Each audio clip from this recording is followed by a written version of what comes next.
Well, good morning. Today is Saturday, the 18th of February. It is officially day 2 of the pro class of the Iron Dog race. And I just thought I'd show you how we are tracking the racers, because obviously we're not going to Nome ourselves. So I have here on my computer. Alright, so here we are at the Iron Dog website. It's irondograce.org, and this is their tracking page, and we can see everybody on the race course. Right here, Team 77, that's the ambassador group. They've gone ahead and they're already on the Sound.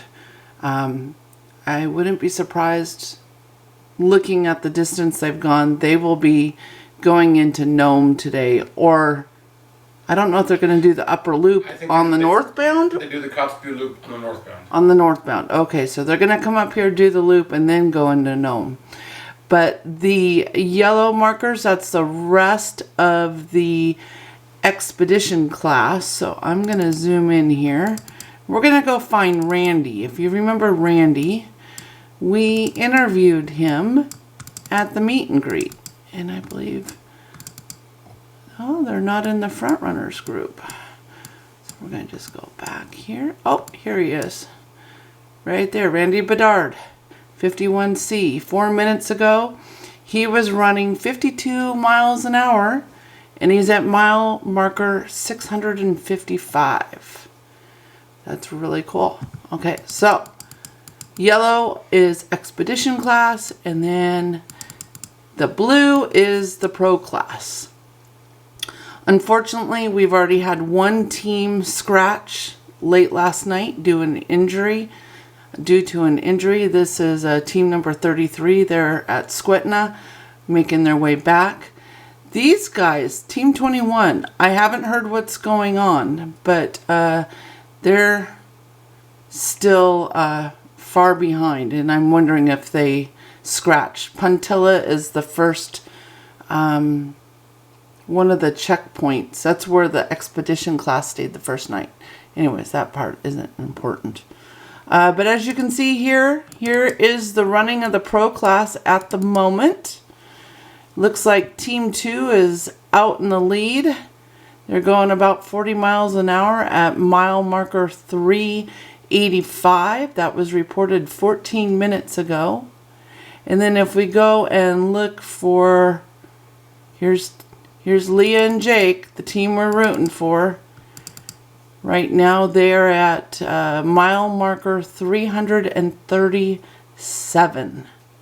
So they're in the middle of the pack. And it looks like there's still a few teams waiting to leave McGrath. McGrath is where they all overnighted last night, except for Team 44 that pulled in late into... and I'm going to probably mispronounce it, because Alaskan names sometimes, if you're not familiar with them, can get ya. This is, Nikolai.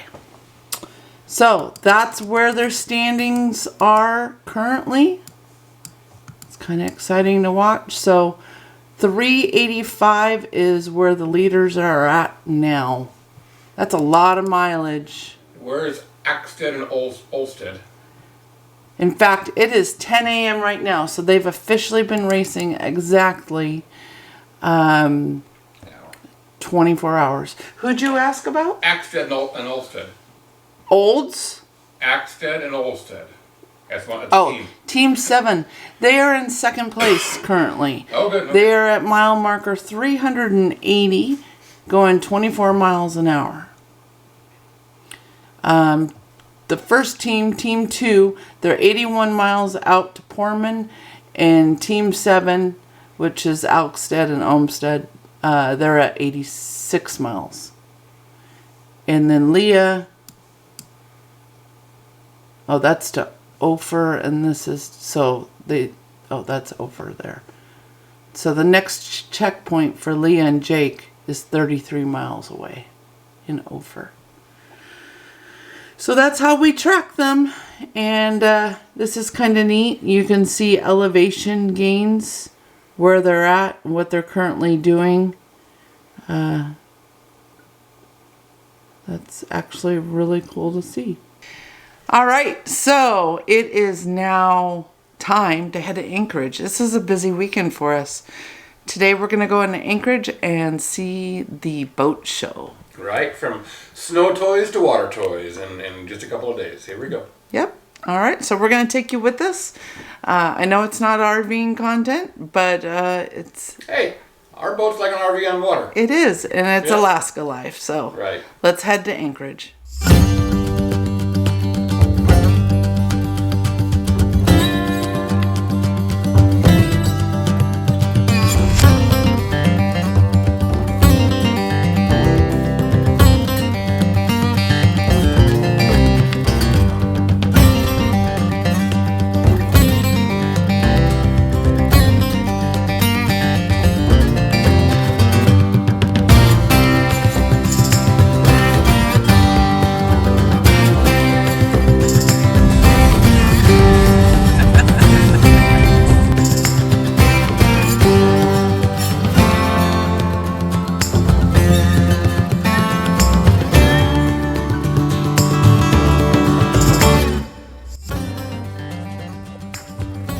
Free parking on Saturday. Free parking on Saturday downtown Anchorage. You gotta like that. Kitty corner, the Denina Center. That's where the boat show is. Heading in there now.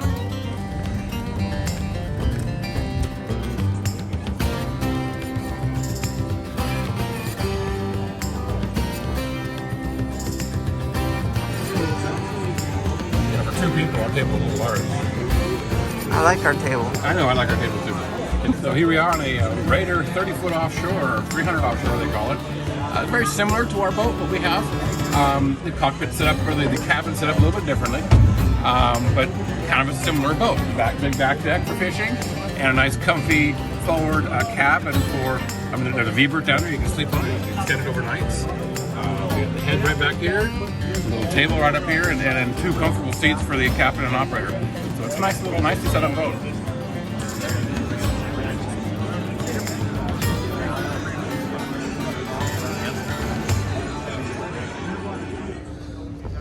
It's a wrap, folks. All of them maybe an hour and a half inside. So that was an Anchorage Boat Show.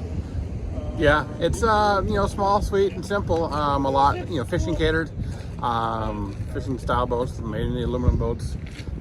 Outboard motors. Yeah, it's not your typical lower 48 boat show at all. No, nothing like the Miami Boat Show that we went gosh. to a couple years ago. It takes days to go through. Yeah, this an hour. Yeah. But It's nice. We saw some good stuff and I don't know. I think the Sportsman Show coming up next month That's is gonna been a better hold one. a lot more vendor opportunities and purchase opportunities. Correct. We made it out of here without spending a dime, except admission. So Yeah, $10 to get in. So there you go. It was worth it though. it's our donation. It's fun to see. All right. Well, we're in Anchorage, so we're gonna go do Anchorage stuff. things. What is that? Probably leave sooner than later. All right. Take care.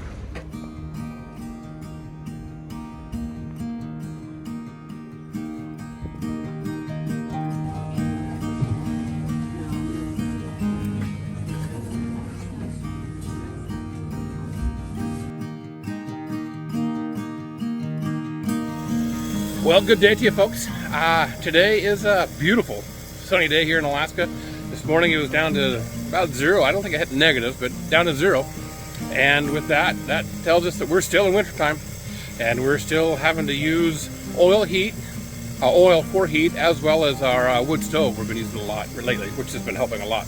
But today I am working on filling my oil reservoir. So we have this here 275 gallon transfer tank, and then my main 500 gallon tank right back behind me. And right now we are pumping from the transfer tank into the main holding tank, and that should keep us going for a little bit longer. So I just stick the tank to, and sticking the tank means I've got a measuring device that I can put through the top of the tank and that tells me how much oil I have left in the reservoir. Right now, just before I started pumping, we are at 60 gallons left. So I'm glad I decided to do this today. I'm not sure how long 60 gallons lasts, but not very long. So we're going to put 275 additional in, and then at the end I'll stick it just to see where we end up. So I'll show you a bit of the process I had set up for this. So this here trailer is a single axle, I don't know, what is it, 10 foot by 5 foot or something like that, with a fairly substantial weight rating, 3,500 pounds, I believe. And I just have it on my beautiful big blue Ram 3500 truck. But I had set up a pump system with batteries and everything. So here's a dual battery setup. And there's also right down there in the middle, that little black box is what's called an echo charger. So whenever the truck's running, it's pumping juice into the batteries. And since the batteries are under load right now, they're actually feeding the pump, which you can hear buzzing in the background. And I'll go around and show you that in just a second. But I had to rewire the whole setup so the truck could power those batteries. It's a pretty cool setup, kind of like it. So right here is the battery box again, and wired into this Fill-Rite 15 gallon per minute pump. It's a DC pump, and I've just got that plumbed to the bottom of this tank here with steel pipe, and then it comes up the pipe through the pump, and I got about 30 feet of hose line right here. They're wound up on the bed, and I can take it over to my main tank right here. Gotta climb a ladder here in a second. You can see the main tank, and I've got a nozzle, just regular fill nozzle up there, and it doesn't have a locker on it, so I had to put a little clamp on there to hold it closed. You know, when you go to your fuel station at the gas station, your little fuel pump has its own locking device. Well, I had to improvise and make something work because, you know, it's a little bit of a process to pump 275 gallons of fuel, so I don't want to stand up here and hold it the whole time. So that's my deal. That's what I got going on. So getting heating oil up here in Alaska is not that big of a challenge at all. Of course, you can have it delivered, and that's very easy to do. There's several companies up here. You just give them a call, you tell them about how much you need, and they'll give you an approximate price. And generally, the more you get at different different price breaks. You know, they'll drop 5 or 10 cents per 500 gallons or something like that. Or, kind of even more convenient, is you can do a trailer like I have here, and you can take this trailer to almost every gas station up here in Alaska, especially the more remote ones, or the more rural ones, I should say. They have heating oil at the pump. And you pull up to the pump, and you put your card in, and you start pumping, and there, away you go. You can also, most of them will actually offer you a little discount by means of no highway taxes on this heating oil. So that's kind of a little savings incentive for you, and it is generally about 50 cents cheaper per gallon than delivered oil. So we're trying to save a little bit here and there and do what we can to make our life a little bit more economical around here. We are going to use a lot of oil to heat this building, but right now supplementing with the wood stove has been a huge help. And you know, I hate to say it, as beautiful as it is and amazing as it is right now, we're getting towards the end of winter, maybe another month and a half, 2 months left of snow on the ground, so not a whole bunch more heating here for this season, so that's a good thing. Well, while this fuel pump is pumping away and filling my main holding tank, I'm going to take this opportunity to dig out our generator. It's been a little bit since I've dug it out, so I need to dig an access path to it. There's not a whole bunch of snow. I'll turn around and show you here in a minute. But you can see, well, maybe there is a bunch of snow. There's our generator over there. So I've got to shovel myself a little path to get there. So a little bit of work to do, and you know, while the pump is pumping, might as well enjoy the outside, do a little bit of work. It is absolutely beautiful out here. Can't see the mountains from right here, but man, this is a beautiful day. And warm. Oh my gosh, is it warm. Love it. And in just a few minutes of shoveling, I got myself a path over here to the generator. You can see there it is. Now I do got to dig out around it a little bit more, but that's getting us there. And you know, I'm down to the ground here, and this is, you know, it's up above my knees, so it's fairly deep here. And this is all just kind of compacted snow. You can see that these are berms right here from plowing and such, but it's mid-thigh height on the compacted snow. We've had well over 90 inches of snow this season so far. It's all compact down into this little bit here. There's the truck and trailer and fuel tank filling up. And back over here, I also want to talk to you about this. These are our propane tanks. They run a couple of propane fireplaces, of course our cook stove, and it also runs a generator. So when we do have a power outage, the backup generator will fire, and the backup generators run on propane. So we have these here for that need. That's why we have the larger tanks. And again, propane's real easy to get to. Just give them a call; they'll show up and pump it into your tanks for you. So it's very convenient. Now I guess it's time to dig out that generator the rest of the way around. There she sits. Time to dig. Well, look at that. And just like that, generator is all dug out. Both sides. There's a little path we just dug. And in the background, again, you can see the truck and the oil reservoir. That didn't take long at all. I think it's time to go check on the fuel tank, see how we're doing. I believe we're getting close. Yep, it's getting down there. I can see the fuel level is right about here right now. So not very much longer. So with that, I gotta make sure I'm here so it doesn't suck dry. And I've got this trailer tilted up a little bit on some blocks right there. So this side is high and the outtake is on the low side, so all the fuel's on that side of the tank. And we're getting down there. I can see it right down there. So, stand by. All right, well, I think I'm done filling the tank now. It's time to stick the tank to see how much fuel we have. And what we have is just a simple stick with measurements on it based on the volume of this tank here. So I'm gonna stick it in there and see how much we have. All right, so I've just stuck the tank, and I'm thinking I see a solid line right there at the 215 gallon mark. So that's great. Not quite a half tank full, but that's gonna definitely get us another month and a half or so. So that'll be really nice to have. And hopefully by then, no more fuel will be needed. Well, that's a wrap for refueling our heating oil tank.